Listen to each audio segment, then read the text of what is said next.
Hey everyone, I'm Antoinette. We're in the holiday season full blown, and a lot of people are sad, lonely, and it's quiet.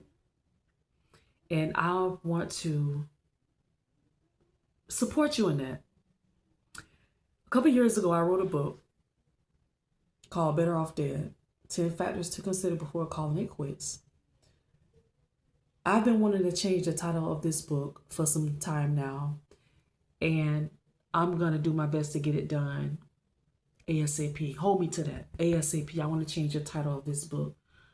But there is a chapter in this book, chapter 4, and it's called, let me show it to you. Can y'all see that? But I'm lonely. But I'm lonely. A lot of people start with that. They lonely.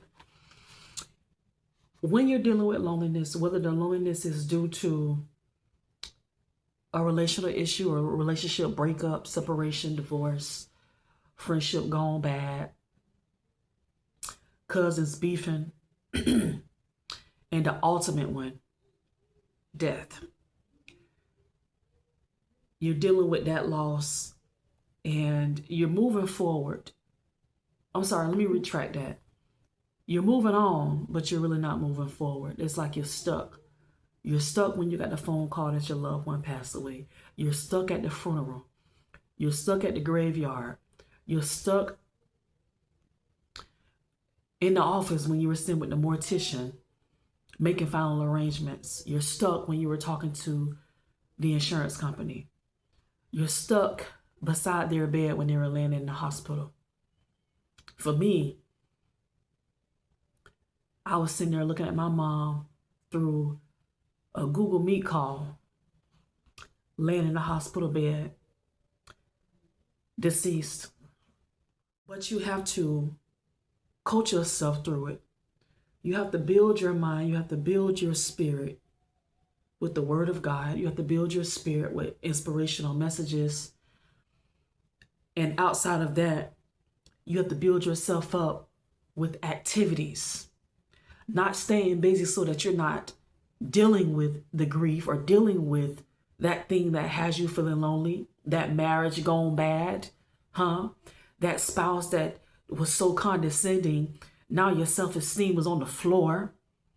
You feel like nobody will ever want you again.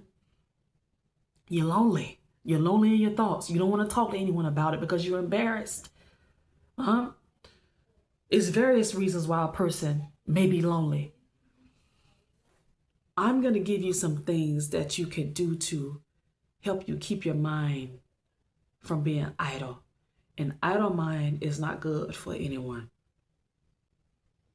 I had my girls to do an activity with me because earlier I was in my head. I was in my head for hours. And I said, I'm not going to do this. I know who I am, and I'm going to get busy with something. And those thoughts, I can't even tell you what I was thinking about. It's gone. As I sat there creating jewelry with my daughters and we were talking about different things, my spirit lifted up. And this is what I want to pass to you all. You have to get busy with something that lights you up. You have to do something that makes you smile and feel good on the inside in order to cope with this loneliness, in order to cope with pain, okay? So here are just a few things that you can do. Outside the home, number one, you can volunteer at a shelter, charity, church, or school. Go do something for someone that you might like. Go share. Number two, finally execute goals you've put off, which will definitely consume any idle time. Remember what I said earlier? Finally execute a goal you've put off. I don't know if I told y'all, but I've been meaning to change the title of this book and the cover. That's something I can do to use up idle time. I don't have too much idle time. I don't. But I'm just saying. 3, join a support, traveling, or adventure group. The number of people you can meet, you might meet your next spouse.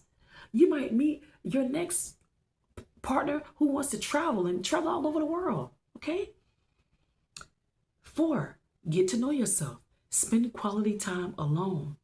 Now that one is hard for some people. if they're used to being around people all the time, if they are independent or codependent, you gotta have someone around. You don't know how to summit your own company. Maybe it may be time for you to do that, because when you get too dependent, that could be a bad thing. Because when people have other things to do, or if they decide they don't want to deal with you at all, what happens to you? You begin to die. You begin to diminish, and that's not good. You were born alone. Okay, you're gonna die alone. So you need to get accustomed to doing things for yourself and by yourself. There's nothing wrong with being alone. It's a good thing. You're learning who you are. What do you like? What do you need? If you're constantly always thinking about what the next person needs, asking them and trying to appease them, you never get to know yourself. And this is how we can end up being lonely in relationships. You're wanting someone to fulfill you and to push certain buttons, and you don't even know what those buttons are. Your spouse can't make you happy, because when they ask you what you want, what you need, you can't tell them because you've never got a chance to get to know yourself. Spend time alone, get to know yourself. Okay, this is something you can practice whether you're single or married. Number 5, mentor someone. The things that you've been through, share your testimony and help someone else. Mentor. And that could be in any field, any industry. If you are a nurse, mentor the next person who wants to be a nurse. Dog walker, it doesn't matter. Show someone else the ropes. Make do with your time. Mentor someone. Number 6, go on scavenger hunts to familiarize yourself with the city of residence and surrounding areas that you live in. This is a great way to get out and meet new people. If you live in a new place like me right now, this is not the city that I was raised in. So you can get out and familiarize yourself like I do. I do various things in this city to get to know the city, the different areas. When I talk to some of the people at my previous place of employment, they would say, well, you probably don't know where this is. Baby, I probably know this city better than you do. And there have been some times when I would tell them about things, and they say, where is that internet? How'd you find out about that? Aha, that's what I've been telling y'all. You don't have to be from a city to know the city, all right? Get out and familiarize yourself with the city. Go on scavenger hunts.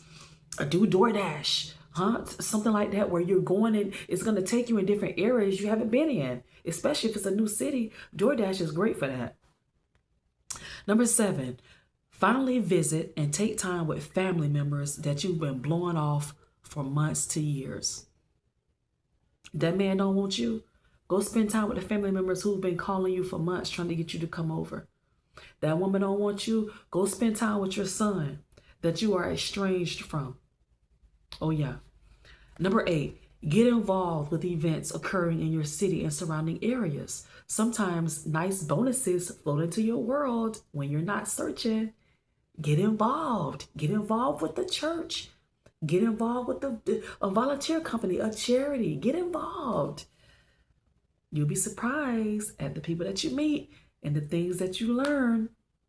I'm going to cut it there, because if you want to know more, you need to get the book, because I have another section that talks about things that you could do inside the home that is good for idle time.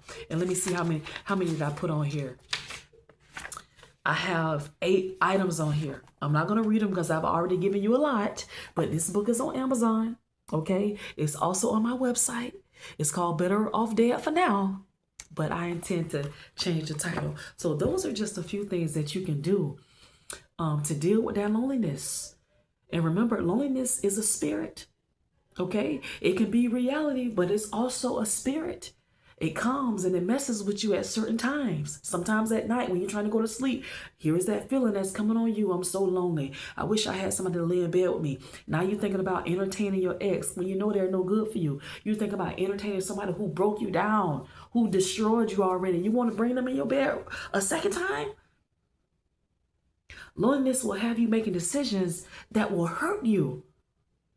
So it's time to do some productive things with that loneliness, okay? You know how people talk about the vibe, the vibe not right? Same thing as spirit. Okay, it's something that you can sense. It's something that you can feel. The atmosphere. What is it? Is it of energetic? Is it of happiness? Is it joyous? Like if you go to a holiday party, the energy, the vibe, the spirit of that place is very high, right? It's energetic. People are welcoming. People are calm. They're happy. They're spreading cheer. Versus if you go to a funeral or a memorial, the spirit, the vibe. The presence, the aura of the place is what? Very downtrodden, silent. A sense of misery, a sense of you can't go on, a sense of being stagnant and stuck in time. So we have to take control of our minds, take control of your mind, and do something with that idle time. There's a quote, author unknown, an idle mind is a devil's playground. If you don't do something with that silence, if you don't do something about that loneliness that keeps coming on you faithfully on a Thursday night, faithfully 3-4 days a week, or even 7 days a week, some people are dealing with it. It's time for you to do something about it. Don't sit in it and think, oh, something is wrong with me. No, nothing is wrong with you. You got to get up and you got to tell yourself, no more am I going to sit here. I'm good. I'm going to accomplish my goals. I'm going to be just fine. I am just fine. I may be going through a tough situation, but I'm going to be just fine. That person that passed away, they wouldn't want me to be in this room, in this slump. They wouldn't want me to be walking around here like a dead man. The person that has gone on, that have transitioned, they would want me to be happy and laughing and out enjoying my life and being all that I could be. Not spending my years crying and being down that they're no longer here with me to share in on new memories and good times. Grief is hard. And as I just made that last statement, like I could feel like my spirit trying to go down right now. But I'm just going to build it back up. It's life. It's like we can be like just like that, up and down. But you have to coach yourself through it. Just get up and do something. Get up and start reorganizing. Get up and go down to Lowe's, Home Depot, and get some paint and start painting that wall that you've been wanting to do, and turn on some music. Call a neighbor who you talk to down at the mailbox. Call them in there and bake some cookies and just, hey, I'm painting the wall. I want you to come over and be company with me. I'll bake some cookies, put some spaghetti on. I mean, something. There is so much that we can do. You don't want to go to the restaurant by yourself and sit at the bar? Don't, if you know that it's going to depress you. If you don't want to go and walk to the store shopping during this time because you know it's going to trigger you, like me, you know it's going to trigger you, don't do it. You're still going to hurt. Our brain is like a computer. You won't forget. But you can't let it kill you. You can't let it destroy you. You have to pick up and move on, move forward with your life. You heard me, I said move on and move forward. Some people move on, but they don't move forward. They're living. Yeah, they're going to work.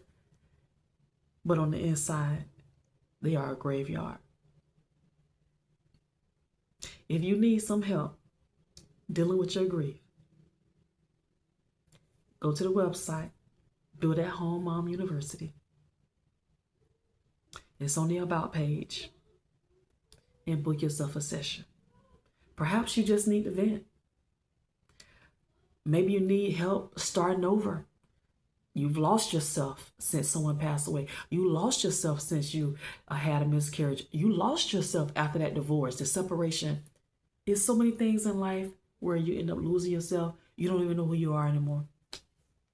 You've given out.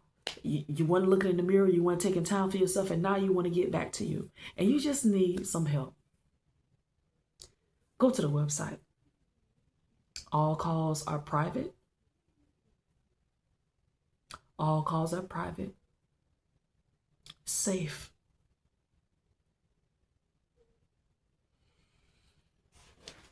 Because I want you to do well. I want you to come out of that slump and be that bright light that you were born to be. If you have accepted God in your heart, Christ, we're already a light. Nevertheless, some things can occur in life that causes your life to dim and even go out, where you get to the point to where you don't trust or believe God anymore. Let me help you. Book your session. I'll see you all in the next video.